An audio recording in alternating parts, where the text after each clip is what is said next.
Focus ce vendredi matin sur le groupe Ciel, groupe international basé à l'île Maurice et dont un quart des capitaux est français. Un groupe présent dans 10 pays et dans de nombreux secteurs d'activité. Votre invité Alexandre, c'est Jean-Pierre Dallet, directeur exécutif du groupe Ciel. Bonjour Jean-Pierre Dallet. Bonjour. Alors on va d'abord présenter votre groupe, qui n'est pas forcément, c'est vrai, connu du grand public ici en France. Vous avez en tout cas une vraie dimension internationale. Vous êtes présent dans beaucoup de secteurs d'activité. Oui, tout à fait. Nous sommes présents dans 6 secteurs d'activité. Le principal étant le textile, ensuite l'hôtellerie, la finance avec le domaine bancaire, la santé, le sucre et finalement l'immobilier. 38 000 collaborateurs dans le monde, enfin dans une dizaine de pays. Oui, tout à fait. Vous êtes de passage à Paris, Jean-Pierre Dallet, parce que vous venez de participer au sommet Ambition Africa 2022. C'est l'événement business de référence entre l'Afrique et la France, sommet sous l'égide du ministère de l'économie, sous le haut patronage d'Emmanuel Macron. Ambition Africa, quelles sont les vôtres d'ambition pour votre développement, particulièrement sur le continent africain ? Alors, ce que nous constatons, c'est qu'il y a un marché qui est à proximité de l'île Maurice, qui est le marché africain avec Madagascar et le continent. Donc, nous sommes déjà présents dans un certain nombre de pays, principalement de l'Afrique de l'Est. Et je dirais que le côté multiculturel de l'île Maurice fait qu'on est bien adapté dans ces différents pays. Et nous sommes aussi, en tant que groupe, positionnés en Inde et au Bangladesh.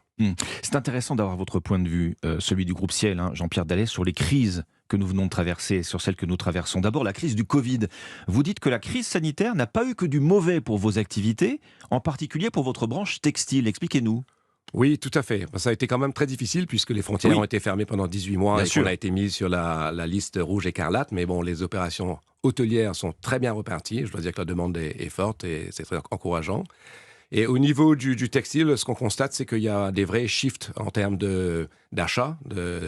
Et donc, le marché indien, c'est un positionnement qui est idéal.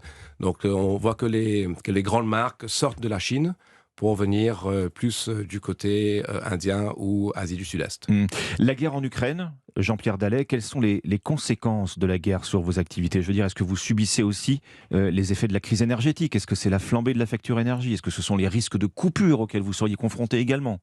Donc Maurice, en ce qui concerne notre pays, on a une partie d'économie, enfin d'énergie verte qui est assez présente. Donc pour l'instant, tout se passe bien, mais il est clair qu'on est dans une situation d'inflation un peu partout, mais on sent quand même un certain ralentissement de ce côté. Donc ce qui est important, c'est d'arriver à protéger nos marges et donc de desservir les marchés sans interruption. Alors, vous savez qu'on parle beaucoup en ce moment de sobriété énergétique.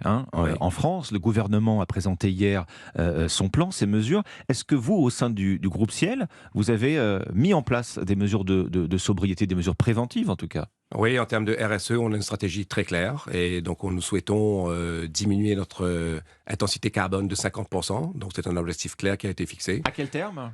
À 2030. 2030, donc, d'accord. on est déjà bien engagé, donc on est en avance sur nos objectifs. Et ensuite, nous sommes sur plusieurs projets de photovoltaïque et bien d'autres.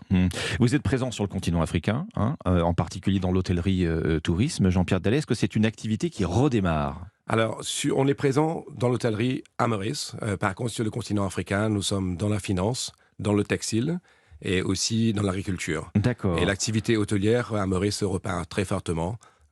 Et sur une base plus saine, je dirais, avec des marchés émergents aussi qui sont maintenant d'actualité, ce qui permet de mieux diversifier nos marchés en général. Tourisme bousculé par la crise sanitaire, l'urgence climatique également impose ou va imposer des mutations profondes. Comment vous vous adaptez ? Est-ce que vous développez un tourisme plus écologique, plus durable ?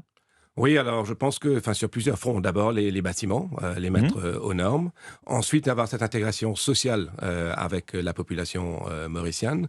Et après, faire des achats qui sont de proximité. Donc, nous avons pour chacun de ces objectifs des targets très précis.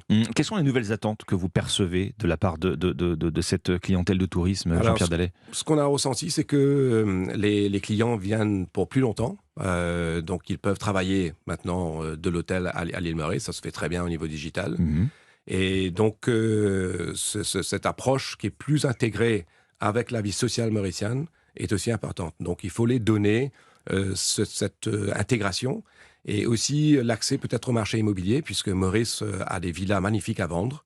Et donc, on peut avoir certaines personnes qui viennent plus longtemps et qui, bien sûr, les séjours plus longs, ça impacte moins l'environnement. On le disait, vos activités sont très diversifiées. Et c'est la clé aujourd'hui pour assurer le développement, en tout cas la pérennité d'un groupe comme le vôtre ? Oui, tout à fait. La crise que nous venons de vivre est un bon exemple. Oui. Et ensuite, la région nous permet de nous développer dans différentes activités. Donc, c'est une très bonne chose. Votre groupe a plus de 100 ans d'existence. Je crois que vous venez de fêter le 110e anniversaire. Oui, vous avez des objectifs c'est cette année, les 110 ans. Et nous sommes aussi heureux d'avoir 25% du capital qui sont détenus par des compagnies françaises, dont Norbert Dentressangle, Marc Landry de la Charrière, pardon, et aussi Proparco et Peugeot. Merci Jean-Pierre Dallet pour votre visite. Directeur exécutif du groupe Ciel, groupe basé à l'île Maurice. Vous avez participé cette semaine sous l'égide du ministère de l'économie à Paris au sommet Ambition Africa 2022. Merci à vous. Merci à vous.